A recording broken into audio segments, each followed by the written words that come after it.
Halo, apa kabar? Perkenalkan dulu buat yang belum kenal, saya Winar, saya adalah penyintas skizofrenia sudah 12 tahun. Hari ini kita akan membicarakan tentang perbedaan otak orang normal dengan otak orang skizofrenia. Menurut gambar ini, pada otak orang dengan skizofrenia, ventrikelnya atau ruang berisi cairan otaknya lebih besar daripada otak orang normal.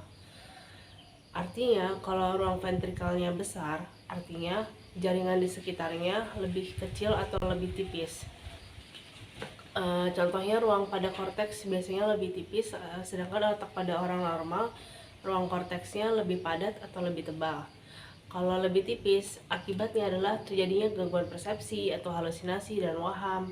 Kemudian terjadi tidak bisa membedakan antara halusinasi dan realita. Kemudian biasanya apalagi ya, sebentar, gangguan berpikir atau kurang fokus, kemudian gambar ini adalah bentuk penyederhanaan, dan tidak semua otak dengan orang dengan skizofrenia memiliki gambar otak seperti di atas. Dan tentunya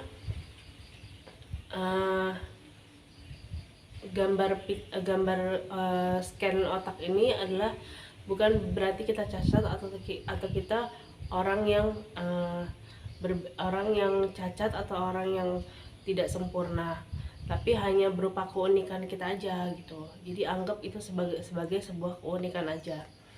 Nah, kemudian saya ingin menyinggung kata-kata apa aja sih yang membuat orang dengan skizofrenia sebal atau benci mendengarnya. Yang pertama adalah itu cuma di pikiran kamu aja. Jujur, aku sebagai orang dengan skizofrenia benci banget dengar kata-kata itu. Kenapa? Karena kata-kata itu seolah menyederhanakan isi pikiran saya gitu. Seolah apa yang saya alami itu tidak dianggap nyata, apa yang saya alami itu dianggap sepele gitu. Saya benci banget mendengarnya. Kalau ada orang yang bilang itu cuma ada di pikiran kamu aja, Win, itu cuma ada di pikiran kamu aja, Win, seolah-olah aku tuh sendirian menghadapi ini semua gitu. Seolah-olah orang tuh nggak mau ngerti, orang tuh nggak mau memahami bagaimana strugglingnya aku dengan pikiran aku gitu. Yang kedua adalah itu halusinasi. Stop deh, berhenti mikirin itu. Ya, sebagian besar dari kita orang dengan skizofrenia tahu kalau itu halusinasi, tapi tolonglah jangan bilang begitu. Maksudnya percayalah pengalaman nyata kita. Apa yang kita alami ini menurut kita tuh nyata. Jadi jangan disepelekan atau jangan dianggap rendah.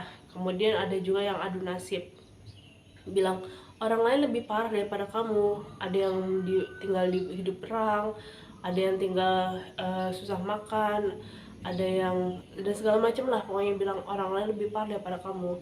Itu menyakiti, karena skizofrenia itu adalah bentuk kanker jiwa loh. Bayangin, kanker jiwa. Dan itu nggak mudah hidup dengan skizofrenia. Gangguan itu berat banget gitu, termasuk gangguan jiwa berat skizofrenia itu. Maka dari itu penting untuk empati terhadap orang-orang dengan skizofrenia.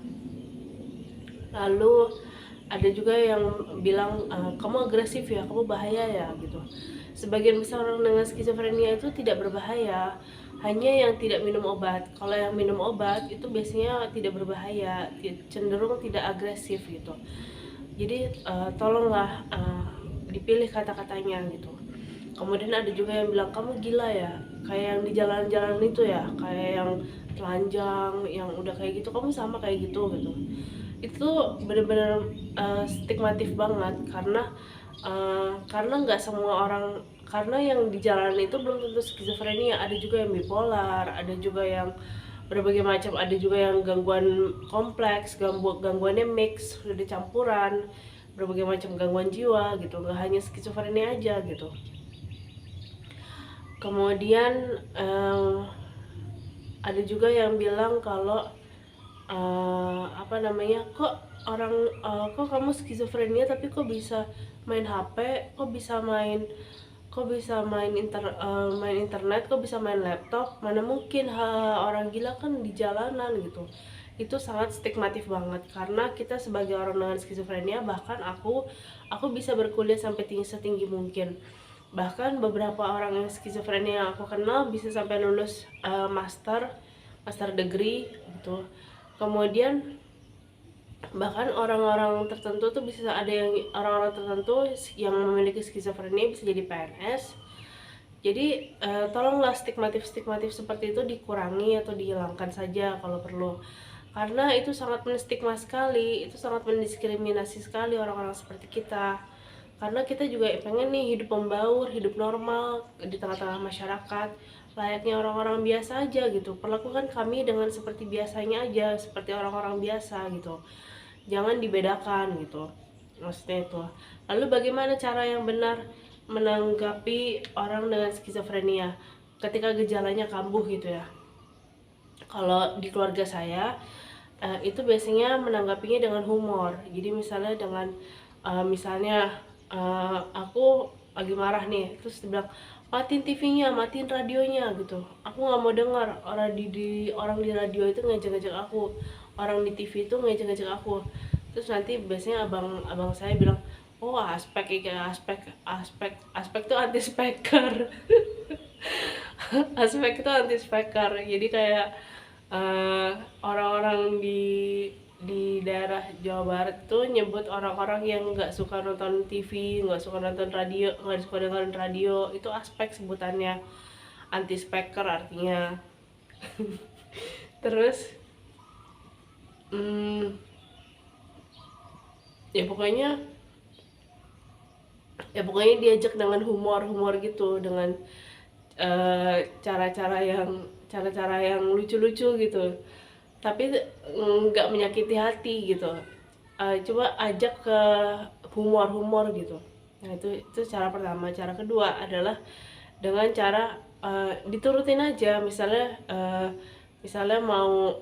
bukan diturutin kalau yang berbau keuangan ya, atau finansial yang memberatkan ya. Kalau finansial memberatkan, misalnya beli motor, beli ini ya jangan diturutin. Tapi kalau misalnya sekedar matiin TV-nya atau tutup jendelanya atau apa, ya diturutin aja yang sekiranya bisa diturutin, ya turutin aja. Tapi yang sekiranya masih masuk akal gitu loh. Nah gitu. Jadi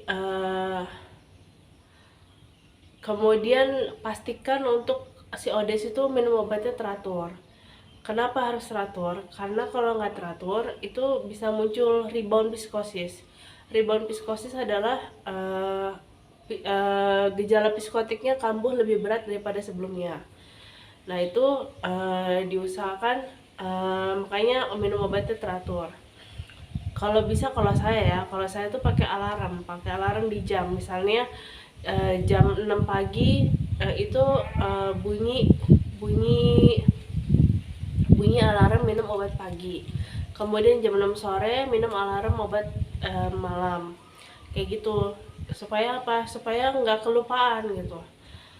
Kecuali kalau ODS-nya orang dengan skizofrenia itu sudah parah banget, misalnya kayak stupor tuh kayak kaku badannya, kayak papan gitu. Atau misalnya skizofrenia yang udah parah banget, yang udah nggak bisa, yang udah terputus dari realitas contohnya, itu mungkin harus dibantu untuk alarm minum obatnya gitu, seperti itu. Nah kemudian tadi kita udah ngomongin tentang perbedaan otak orang normal dengan otak orang skizofrenia, kemudian kata-kata yang paling dibenci oleh skizofrenia, kemudian cara menghadapi orang dengan skizofrenia sebagai caregiver. Kemudian nanti akan saya bahas mengenai gaya hidup yang seharusnya dilakukan oleh seorang skizofrenia supaya tetap pulih dan sehat. Sebenarnya Dr. Emen, psikiatris terkenal ya, dia juga konten kreator juga beliau. Nah, beliau itu bilang bahwa obat itu hanya meredakan, obat itu tidak bisa menyembuhkan. Tetapi yang menyembuhkan adalah gaya hidup, kemudian pengelolaan stres, kemudian sistem support di lingkungan keluarga, kemudian kemandirian seperti misalnya sudah mulai bekerja, mulai menghasilkan finansial yang baik, seperti itu. Itu akan yang menyebabkan penyembuhan, misalnya kehidupan yang tenang lah intinya. Kehidupan yang tenang itu bakal menyembuhkan, pelan-pelan bakal membuat remisi. Remisi itu artinya recover, artinya sembuh gitu. Memang butuh waktu lama. Saya pun sampai bisa jadi kayak gini nih, ngomong kayak gini. Percaya nggak, dulu saya tuh ngomongnya ini loh, terbata-bata. Dulu saya ngomongnya cadel. Dulu waktu awal-awal saya minum obat itu, saya ngompol, saya ngeces, saya ngomong cadel, mata kosong, kemudian jalan jalan kaki tuh, jalan tuh kayak robot gitu. Percaya nggak, dulu saya kayak gitu, tapi saya latih terus saya latih terus, kemudian saya ngobrol, bersosialisasi, dan akhirnya pelan-pelan saya bisa kayak gini gitu, bisa ngobrol di depan kamera, bisa segala macam. Dulu tuh saya parah banget, parah. Dulu saya marah-marah lah, kemudian paranoid lah. Dulu saya sempat nggak keluar rumah tuh selama setahun. Nah, itu nanti akan saya bahas bagaimana caranya, kalau ODS kalian itu no lab ya, nggak mau keluar rumah, nggak mau keluar kamar, nggak mau bersosialisasi sama keluarga. Itu saya kasih tahu caranya gimana biar mereka bisa bersosialisasi lagi, bisa keluar rumah lagi, bisa nggak paranoid lagi. Mungkin di video berikutnya. Sampai jumpa, dadah.